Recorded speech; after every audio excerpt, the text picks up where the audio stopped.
Steph, would you like to expose yourself here? She doesn't I'm a like Seussical hater. No.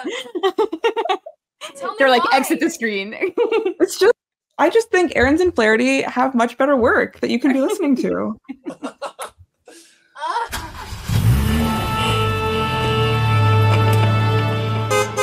Hi, everyone, and welcome back to Off to Broadway, the podcast where we deep dive into anything and everything musical theater. I'm Tara. I'm Stefania. And in today's episode, we're joined by two Stratford vets who've done 6 and 7 seasons respectively, and they also happen to be husband and wife. Some of the shows include Guys and Dolls, The Music Man, Chicago, and this season, Something Rotten and La Cage aux Folles. Please welcome Heather Kosik and Devon Michael Brown. Hi, guys. Hi. Thanks for having us. Thank you so much for being here on a show day. We really appreciate it. So we'll jump right in. We always start by asking our guests, what is your first memory of theater? Oh my god. That's a good question. I guess it depends on what you'd classify theater as. Like, if we're talking like just true like stage performance, I mean, like it would be for me as far back as performing at like a dance recital. First, I think my like true like theater, like in a theater experience was probably The Lion King in Toronto. I feel that coming back. That's all I can think of it off the top of my head. My first theater experience, as my grandpa likes to remind me all the time, I was doing this theater camp in Chatham, where I'm from, and we had our final performance. And I honestly don't remember this, but he was there and will tell me he's my biggest fan in the world. We're doing our final performance and our families were there, and my scene partner apparently forgot their line, and I decided to say it for them. I was like, I don't know, like 12. So I remember the camp well. I don't remember that, but he just told us that story again. Yeah. He loves it. He thinks it's so funny. So this season at Stratford, you're both in the same shows. And we know that this isn't always the case.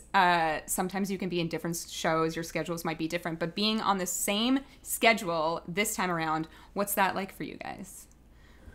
It's incredible. It's really nice. We're super, super lucky. Last season, we were both lucky enough to have a season at the festival, but we were on completely different tracks. I was doing Spamalot and Frankenstein, and Heather. I was doing Richard II and Love's Labor's Lost. And so we never saw each other. We worked in the same theater, lived in the same house, but we never saw each other because we both worked on late openers. And so we were in like opposite tech rehearsals and late night rehearsals when somebody had like an early morning rehearsal. And so now to be on the same shows, it just means that we get like all of our days off are always the same together, and we can kind of plan a little bit more. And then we can also, like, we know everything about what's going on in the show, you know, like throughout rehearsals, we could always talk about, you know, what the show is about. We knew everything. We didn't really have to explain what happened today. Yeah, like last year. That was different. We've been pretty lucky working here that we have gotten to do a lot of the same shows together, or the same track, but last year was a different one. And I don't know, I feel like we kind of took it for granted how nice it was to be on the same schedule all the time, and suddenly we weren't, and we were like, oh, this is hard. We like each other, we never see each other. Yeah. Take us through, like, what does a 2-show day look like for you both? Well, I mean, I guess it's different. Both of us are swings in opposition. So I'm swinging La Cage. And I'm swinging Something Rotten. And so basically, like, so if I guess in a world, and actually this has happened a few times this season, where we've both been on for both shows. So like, we'll do a matinee of Something Rotten, and Heather was performing for a person in Something Rotten. And then that evening, I would be on for someone in La Cage. So that happened. I guess we didn't expect it to happen as many times as it already has. It's almost been every single time that you've been on for something.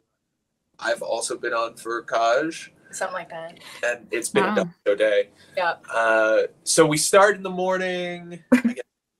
It depends which one's first too, because if Devon's on for Kaj and it's a night show, I basically drive him straight to the theater to start. He eats dinner and gets his makeup on, and then I come home and take care of the dog and all of that kind of stuff, because I don't have to be at Kaj until a little bit later. We've skipped a part. Okay. Yes. So let's say we're doing Something Rotten first, and then we do Lacage second. Mm-hmm. And Heather was performing in Something Rotten.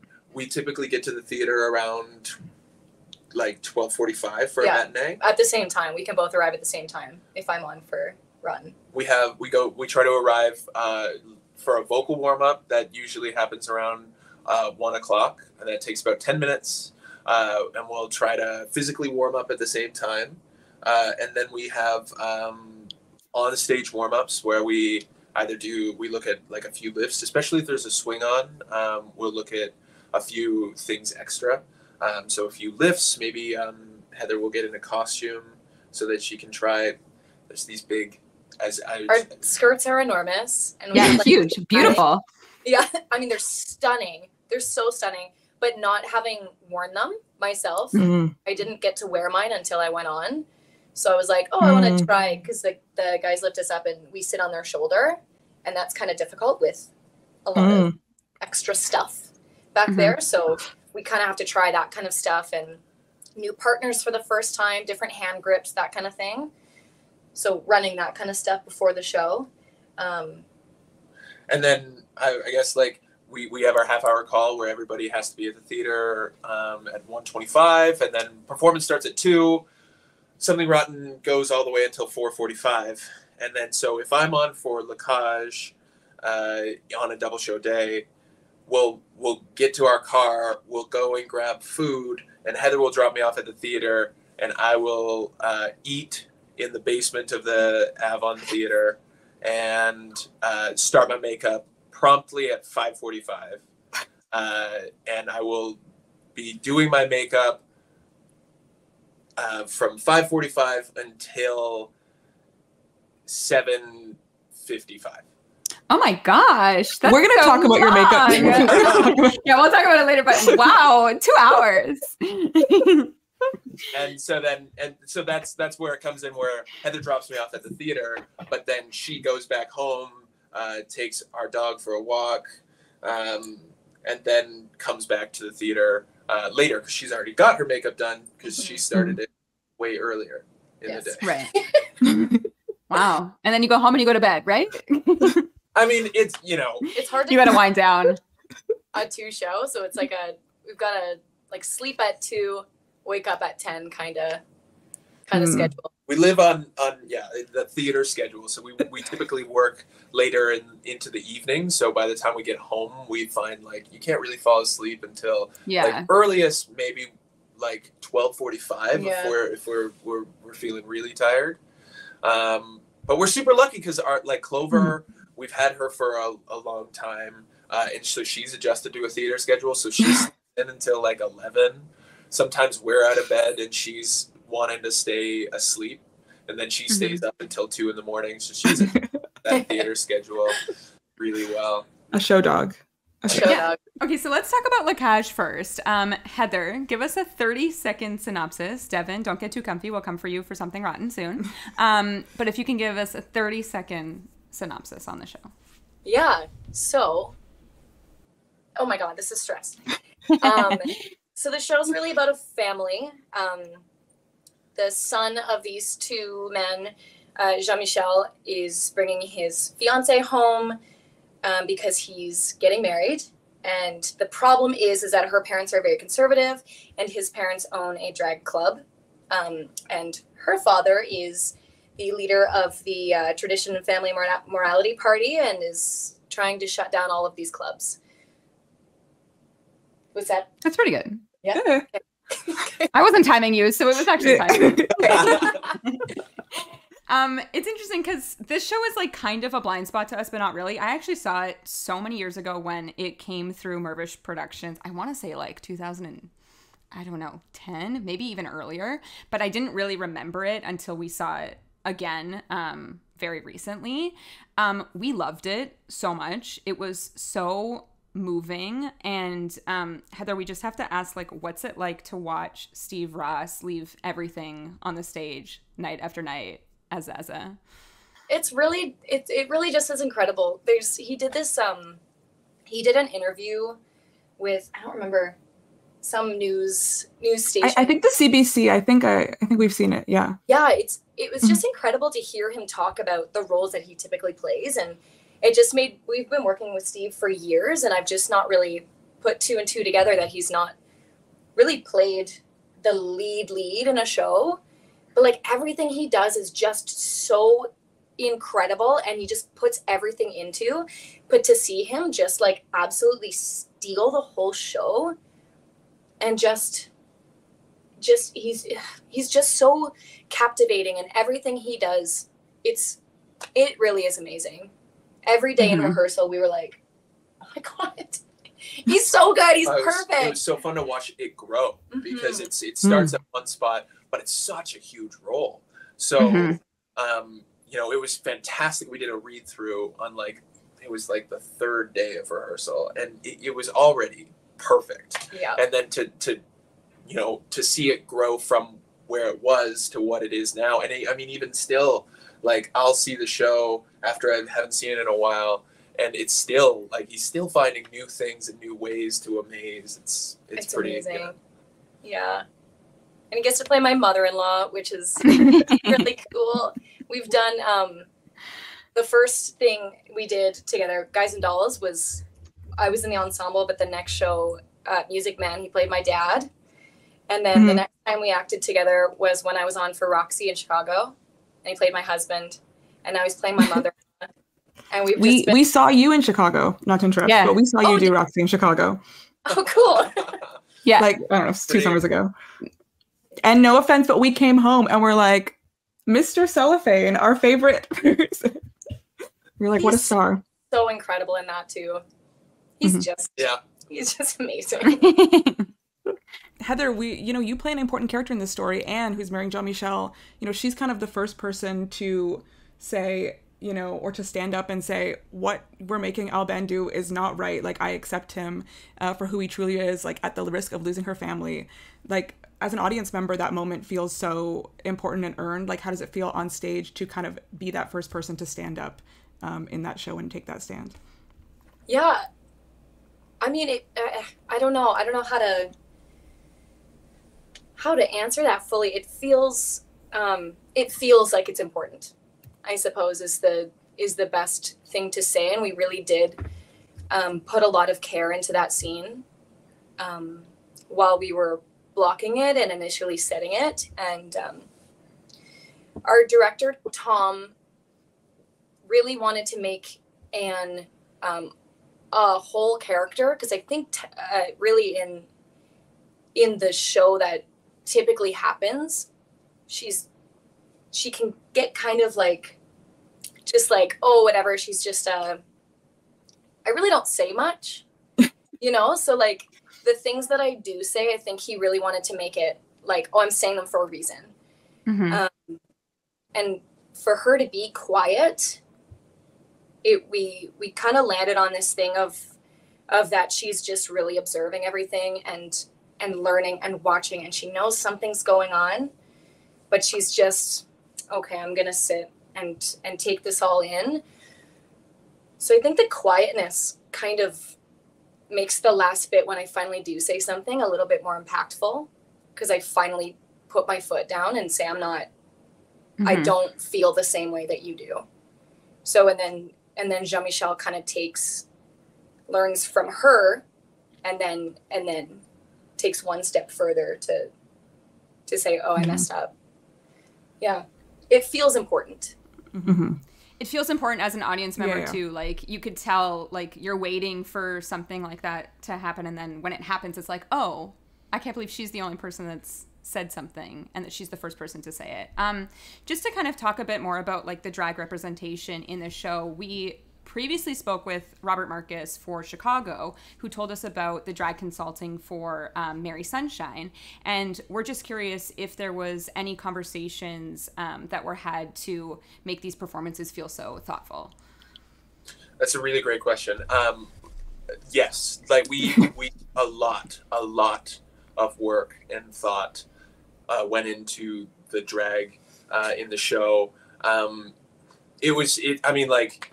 It's such a huge and important part of La Cage, but then, you know, the fact that Stratford is putting on this production is an incredible statement in and of itself in a time where drag is a topic in which people don't like. And so to have it on stage at Stratford for the whole run is a huge thing. So the festival and Tom and everyone involved in La Cage wanted to make sure that everything was done well and done properly.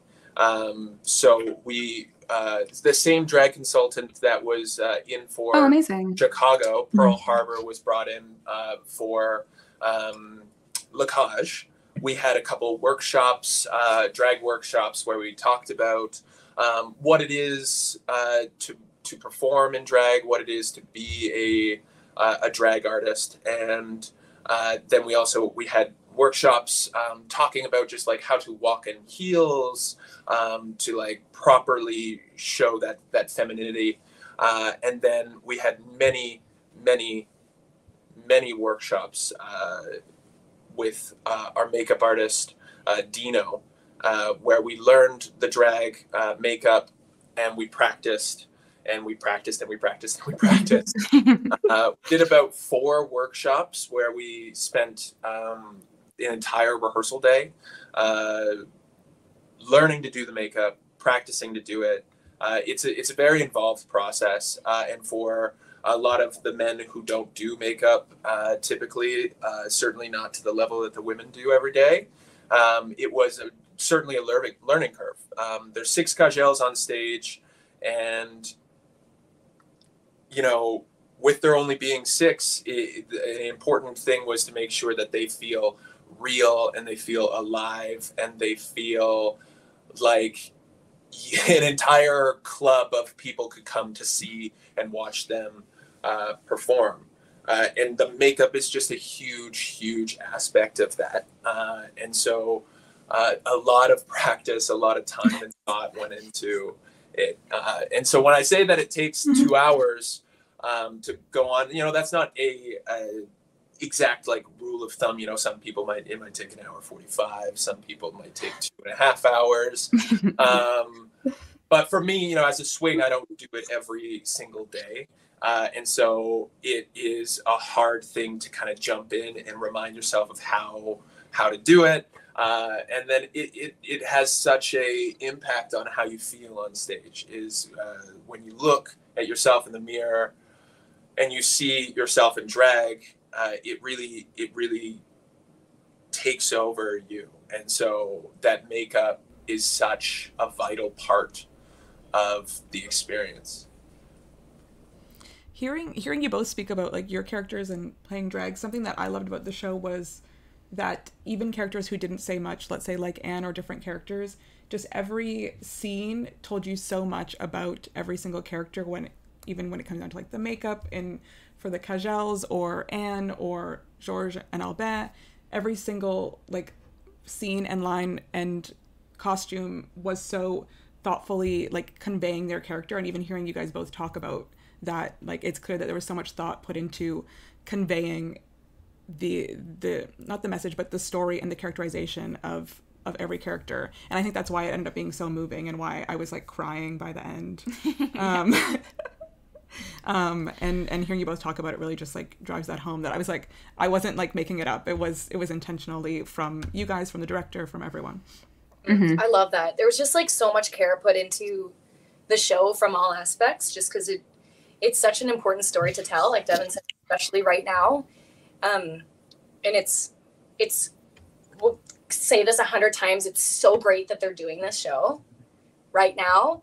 But like costumes, the makeup. Tom started character chats with us like the first week. Cameron started choreography right away. All of the movement is intentional. Everything is so intentional in the show. And it was tweaked and finessed. So people felt things, you know? Mm-hmm. Mm-hmm. Do you have a favorite number from the show? I do. It's the number in La Cage. La Cage, the number. So in Act 1, there's like a 15-minute sequence of where you're in the club and you're just experiencing a night at the club. And within that number, there is a specific like birdcage number. And so all the Cagels have feather fans and feather headpieces.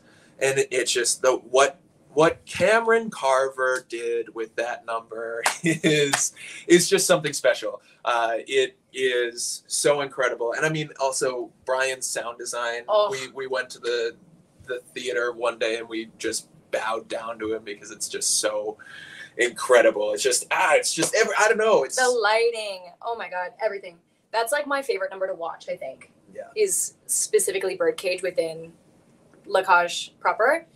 I think my favorite to do is I do love doing my ballet. I really do. It's I think it's a sneaky cocktail counterpoint for me.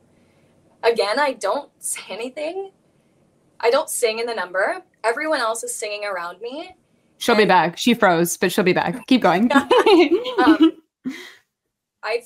It's just like grown for me a lot. And I just was telling Devon this last week. I have like an entire like monologue that I'm saying out loud to myself through the whole thing with these like throwing of plates and just like this cacophony of movement and sound. And it's just really fun. I really love doing that one. The costumes too in the Birdcage number are amazing. They're stunning. Very good. It's a fantastic piece of art. I think it was like putting it together. I don't think we quite understood like the scale to which it was going to become. And so when as a swing, I'm separate and I get to watch it all and to watch it go from the inner workings of like workshopping this number into then seeing it on stage in full costume, in full lights.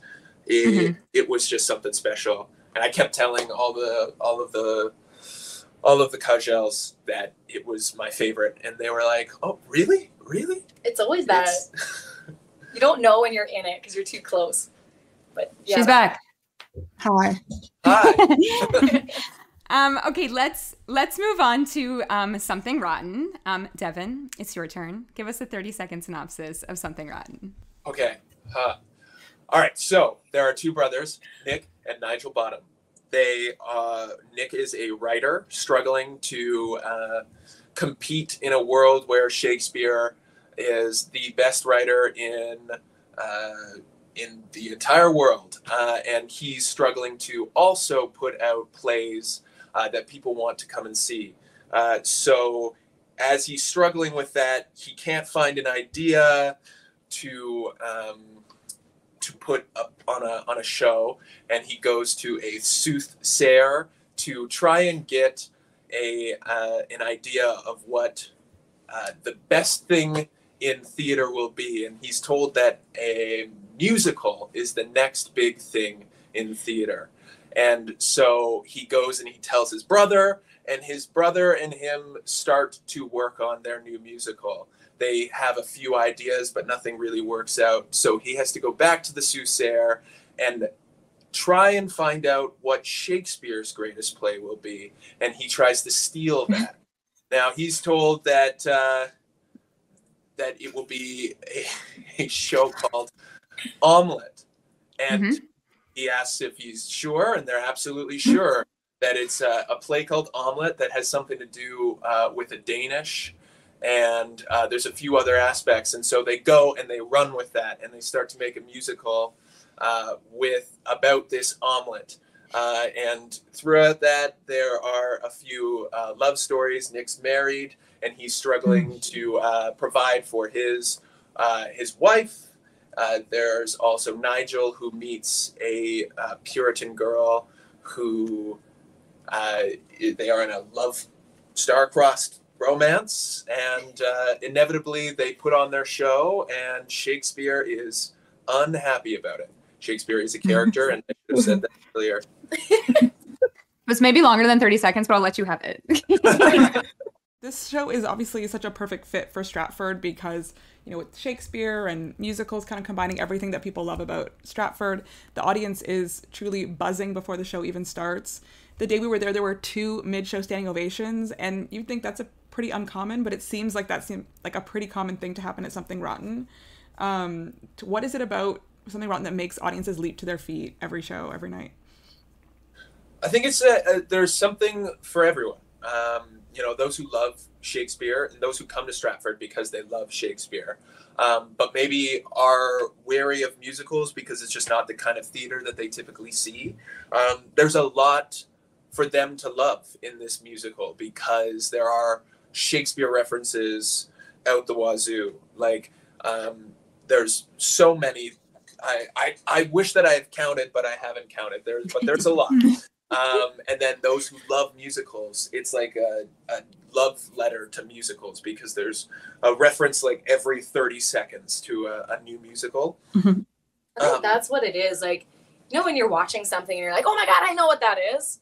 I think it's just like the number a musical is just that over and over and over and over. So people are like, oh my God, that and that and that and that. So it's exciting when you're like, oh, I hear cats. It's because that's one of the numbers that gets the standing O so often. Yeah, but it's like references a mile a minute, and it's done so in such a clever way that doesn't make it feel like you can expect what's going to happen next. You're either begging, for your favorite musical to get a reference, or there's a musical that you never thought could be referenced so cleverly is done. The writers of this show are so smart, and it's truly just funny. It's a funny show, and I think that's why people like it so much. It's such high energy. I feel like the entire time. I can't even imagine what it's like once intermission hits and you guys can actually sit down for a second, because that first act feels crazy. Lots of big musical moments, lots of tap. For us, one of the most fun moments is when the cast came out in costumes from previous Stratford musicals. Did you get to choose which costume that you wanted? How did that work? No, I did not. But so that moment, that's straight out of Donna Fiore's mind. It's not something that's typically a part of Something Rotten, but she has done. It is I think they wear different musical reference costumes. But she specifically chose her own productions. She's done so many. Specifically hers, not just Stratford, just hers. They're all references to. There's a lot. Productions that she's directed and choreographed at the festival, and a lot of a few, at least for myself and Jay Sermonia, we are coming out in our own personal costumes that we wore in previous shows. So for me, it's Guys and Dolls. Really special for me because that was my first season. It was the season I met Heather. And so I am wearing my suit. Still fits. It was really special moment because I had this beautiful purple suit that Dana Osborne made sure I looked very beautiful in, and I got to put it on again, and I cried when I wore it in my fitting, and I get to put it on every night, and I'm very grateful. It makes me think of how lucky I am to be doing this and still doing it. And then, for Jay Sermonia, he's out there in his costume from Crazy for You, and it's his same costume. And 10 years later. 10 years. Yeah, it's a really special moment. And then for others, there's a nun from Sound of Music. There's a Minor from Billy Elliot. There's I mean, Dan Shamroy's Frankenfurter costume, I think, steals the show. So they added in the "Don't Dream It, Be It." Right. Oh, really? Like him saying that was. and always there's a fun little musical Yeah, they reference added to it. in the Like a theme. warp, kind of. Oh, fun. Yeah. There's also Audrey 2. Yes. That's the one that like made me clock it. I was like, oh, these are from the archives. This is Yeah. someone raided the storage closet. Oh yeah, they went to the Stratford Festival archives and they took things right out and they put them right back on stage. It's a pretty cool. It's moment. really cool. Yeah. Not from the archives, but what I was obsessed with, the egg and the omelet costumes. I just, when they, A lot of work What- on those. I'm sure when they came out, Looks we were like like, it. is that an omelet? And yes, Yeah. yes, it is. Yeah. Like, Just 2 minutes of wear, really, just like very short. I know, right? but Right. it's the crazy. payoff, right? It gets Yes, it's Yeah, the payoff, totally. the impact. it's funny. We did a lot of workshopping on how the eggs would work, that we could move in them properly and then also see and they wouldn't be too And heavy. see, yeah, it's hard to see in those, especially as a swing who doesn't get to do it all the time. Yeah. You don't I'm picturing the backstage quick change area, like what it looks like when you're putting on the eggs. It's like everyone with their arms up, get the egg on. Yeah, you have to like talk it through because like left. I always have to double check this when I go on. I'm like left arm first because it kind of opens up like this. Oh, okay.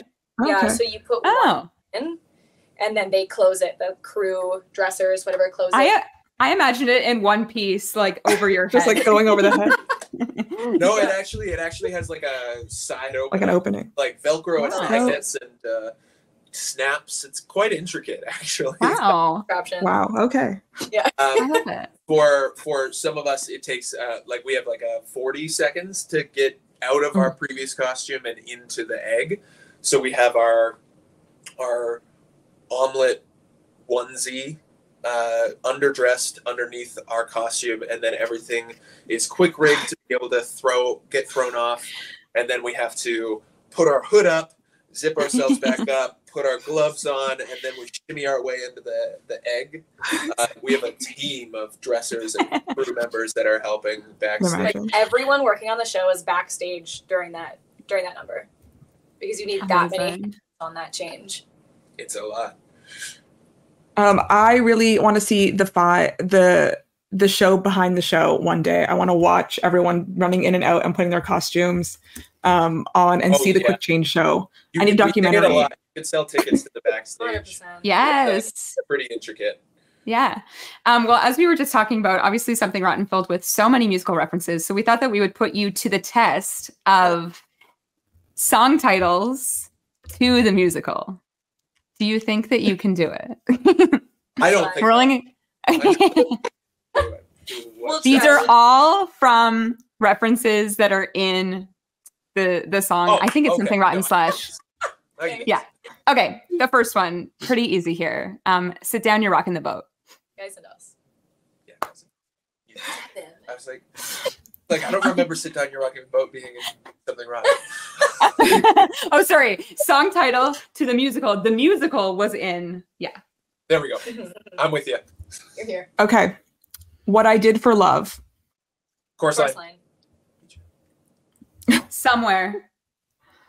West Side Story. Nice. Sunrise, Sunset. Fiddler.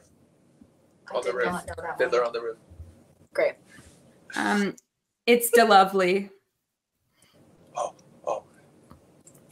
Is it my favorite? lovely. No, I don't know. No, wait. American in Paris. No, that's No. wonderful. Older. There's a lot of tap in this show. Think of that. It's delightful. It's lovely. Yeah, you're right. The song, I don't know what it's for. I just know it as like a standalone jazz standard. You know what I mean? I don't know. I'm gonna have to ask for a lifeline. Call for Really help. good. As for a lifeline, starred Sutton Foster in the most recent iteration. Anything goes? Yes. Yeah. From that? Yeah. I did not know that. Oh, Wow, a song. I did not know where's the that. "Anything Goes" reference? Uh-oh. I need to go. No, I didn't know that. Maybe not in your production, but in the actually, I was like, how many of these shows are actually in Something Rotten? So maybe I made it up. No, I also Probably could a miss it. I actually think I remember an Anything Goes reference, but you know, who knows? Who knows? There's one after the other. One after the other. And last one, Steph, go for it. Oh, Me and My Baby. Chicago. Yes. Let's talk about life at Stratford a tiny bit. So we know that a job is never really guaranteed at the festival. You have to audition. But what keeps you coming back season after season? Like many things. I mean, like we have a house here now, which is lately it's been really nice working at home. Yeah, we're super lucky. Super lucky. I don't know. It's like the people are part of it. Like the stage managers and the crew and the teams, like everyone behind the scenes is so wonderful and caring. And the musicians are incredible and wonderful people. And everyone who works on our costumes and like, they're just all wonderful people. And like the level of caliber that they all have is just like through the roof. Like Devon and I are just like amazed by the orchestras. Like it's one of both of our favorite parts of like every Us too. Us too, honestly. Especially like at Something Rotten, I felt the orchestra sounded so incredible. Like the sound design in that theater is very good. I actually got to sit in the orchestra pit for La Cage just a few shows ago, and I was in awe of what they do. It's so incredible. The score is fantastic, and the orchestra and what Franklin has done with all their talent is fantastic. They're amazing. But I would say what keeps me and us coming back to Stratford is, you know, you're super lucky to work at Stratford because it's big budget. And so that with that budget comes the ability to rehearse for a lengthy period of time, which means that you get to kind of really dive into a character in ways where you just aren't allotted that time in other theaters because, you know, they don't have the budget to be able to rehearse for as long as they do at Stratford. And they're typically shorter. Some are really short runs with like a week and a half of rehearsal. So by the time the contract is done, you're like, oh, I just started settling into this. So yeah, it's such a good point because we're in August now and I'm still finding things with Anne and I'm like, oh, I've just shifted this bit and now I love how I do this and it's going to keep happening like in both of our shows until we're done and then beyond. So it's nice to get to play around. And then with that budget, like even to go to the orchestra, like there are I can't think of the exact number off the top of my head. There's at least 10 members in the orchestra for both productions. And, you know, some productions with less of a budget, they only have the money to pay for 3 musicians. And so that really makes a huge difference because just the experience on stage when you have an entire orchestra of woodwinds and strings and brass, like there's nothing like it, nothing better than being able to perform with all of that because it just feels so full and it feels like you're really doing the score justice. So then when you're singing with that full orchestra, you really, there's nothing like it. Like a Sitzprobe day is one of the best days of the year because you get to hear the orchestra for the first time. Yeah. No, it's true. That's truly an anomaly, especially in Canadian theater, I think, to be able to have the luxury of like a longer run, a bigger cast, understudies, swings.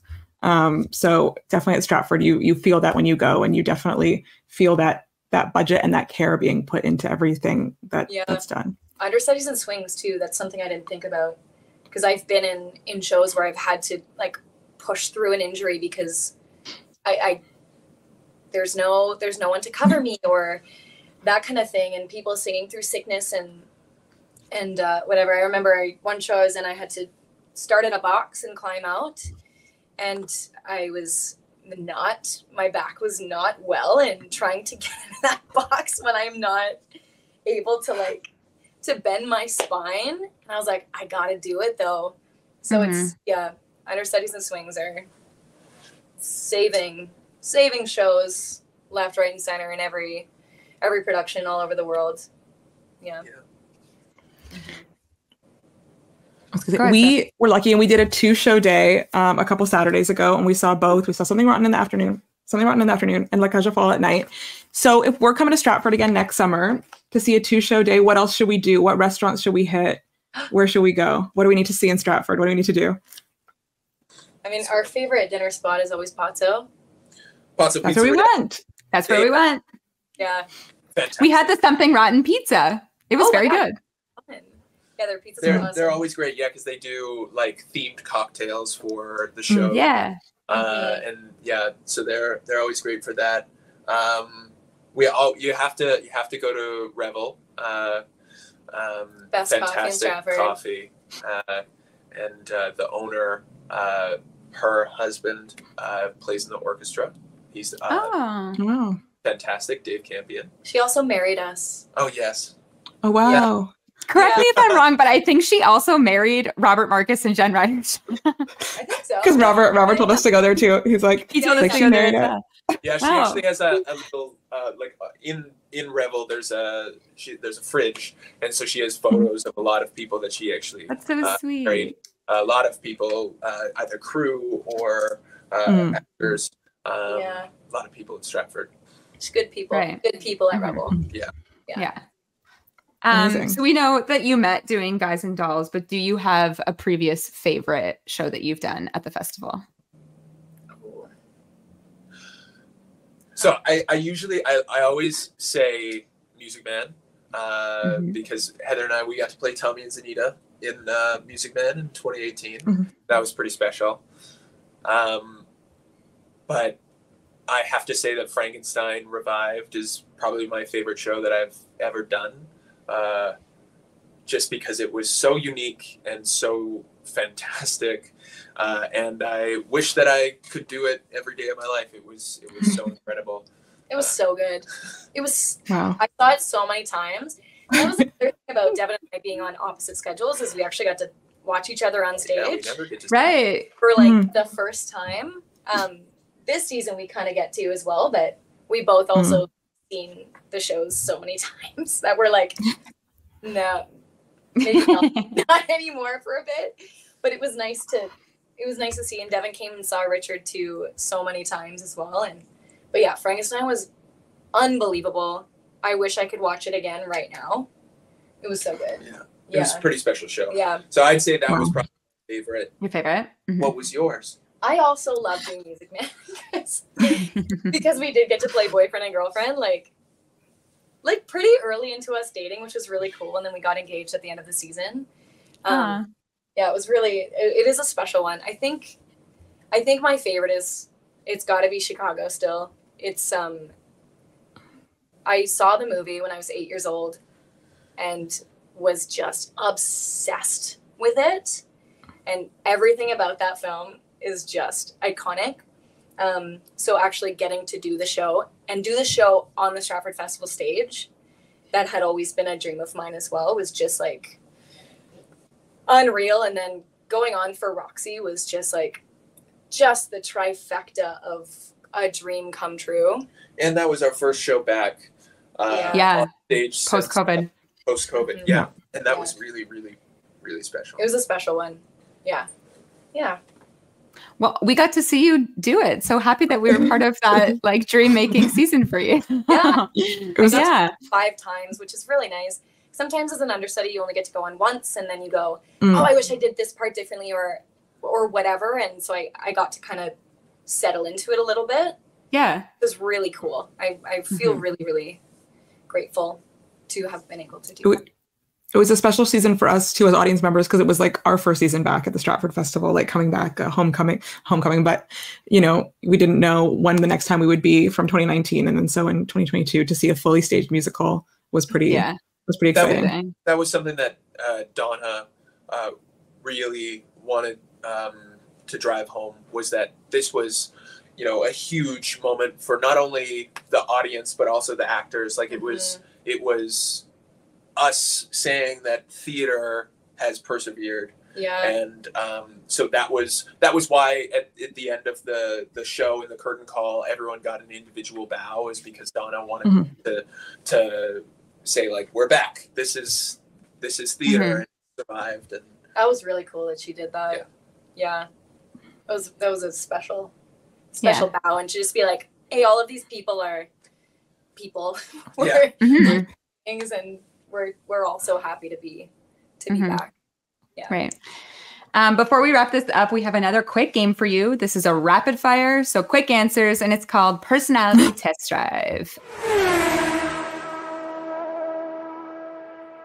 Okay, so your road trip cast recording, what are you listening to? Susical. Wow. I got Devon onto Susical. I've been obsessed with it forever. I'm going to tell everyone, please go listen to Susical. It is sneaky so good. It's so good. And now Devon's obsessed with it. Either that or In the Heights. Yeah, also In the Heights. Yeah. Steph, would you like to expose yourself here? She doesn't like Susical hater. No! They're like, exit the screen. I just think Aaron's and Flaherty have much better work that you can be listening to. It's you know, you're entitled to your Exactly. Who would, of the two of you, who would you say is the bigger musical fan? Devon. It's me, yeah. Oh, really? Oh. Yeah, I went to high school, I changed my alarm to the Newsies Overture. It's really nerdy. That's amazing. I feel like you could be a newsie. Like, why haven't you been a newsie? Well, yeah. Never mind. Move past that. A movie that you turn into a musical.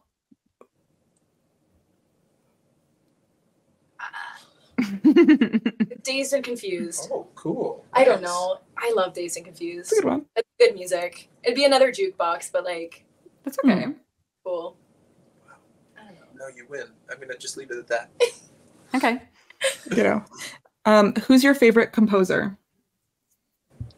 Oh. Alan Menken. Stephen Schwartz. Love that. Good stuff. Favorite costume you've ever worn? Oh my goodness. It was the creature. I went on for my understudy for Frankenstein, and I got to wear the bodysuit that was the creature, and that was a labor of love done by the costume department. It was a skin-tight mesh suit that was sewn together in places and used different skin tones in different spots, and then it was painted in many different ways. Wow. Up in a hood, and that had hair in different ways, like it was stolen from different places sewn together. It was the coolest thing. It was really cool. Yeah. I don't know, they're all so nice. I think I'm gonna say my finale costume in Lacage is gotta be, it's so fun. Beautiful. gotta be up there. My pink wig. The wig. I love my pink wig. The whole thing is just like, it was actually like they thrifted an old wedding dress. So the whole like bejeweled, I don't know, bodysuit bodice is like they cut the skirt off, took the corset out the back, and like Frankensteined this gorgeous thing together. That was Leela Stairs did that. She is amazing. Wow. Yeah. What is your favorite style of dance? Jazz. Yeah, jazz. Yeah. I mean, but like truly anything. Like to dance, but jazz has got my heart. Or a contemporary. I do like a contemporary. Your favorite spot to sit in the theater? Like if I'm watching a show, I would definitely prefer to see it in the orchestra or the very front of the balcony. Now I'm just giving you places that you can see a show. I say orchestra, like midway back. But if I'm just sitting in the theater, But it's empty. I'd like to sit stage left, house right. Okay. About midway back through the orchestra, I find that's a good view to kind of chill. You're giving festival theater. Okay. It's like, what row, what number? I love sitting like right at the VOMs. Like, yeah. We've sat Yeah. there a couple times. It's really fun, especially knowing that you guys like use that as a way to get to the other side. We're like, oh my God, they're running underneath. Yeah. Yeah. Oh yeah. That's fun. Oh yeah. Yeah. It's very cool. Best leg room too. Yep. What is your go-to karaoke song? Barracuda by Heart. Nice. Great. I don't typically sing karaoke, so But what would you what sing? would I sing? What would it be? I don't know. I'm gonna have to pass You're on. gonna Don't have an Is answer. it- Okay. If you were to step into a theater tomorrow, which of your previous roles could you still perform? Oh my God. I I think I could still do 76 trombones. Oh wow. Just that number. All of us Just here remember so much of it. I don't know why it's just like it's in there. It's ingrained. Yeah, I feel like I could say, like if I could still remember it, 76 trombones. I feel like we try to practice it every once in a while, but I forget it more.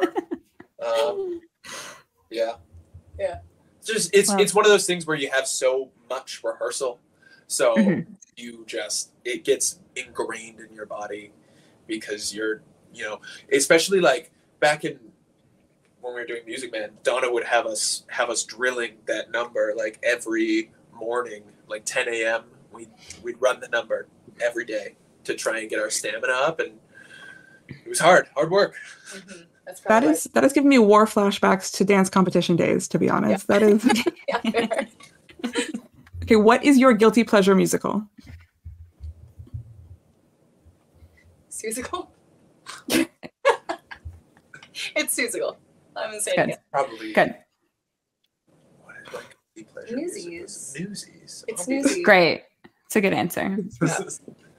And then finally, a dream show to perform together. Together. I would love to do In the Heights. I don't know. What else? West Side? West Side would be sick, but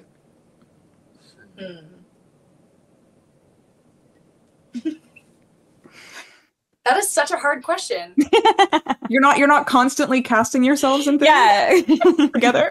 I don't know. As long as it's being on stage and we can do it together, I don't know. I feel like that's good.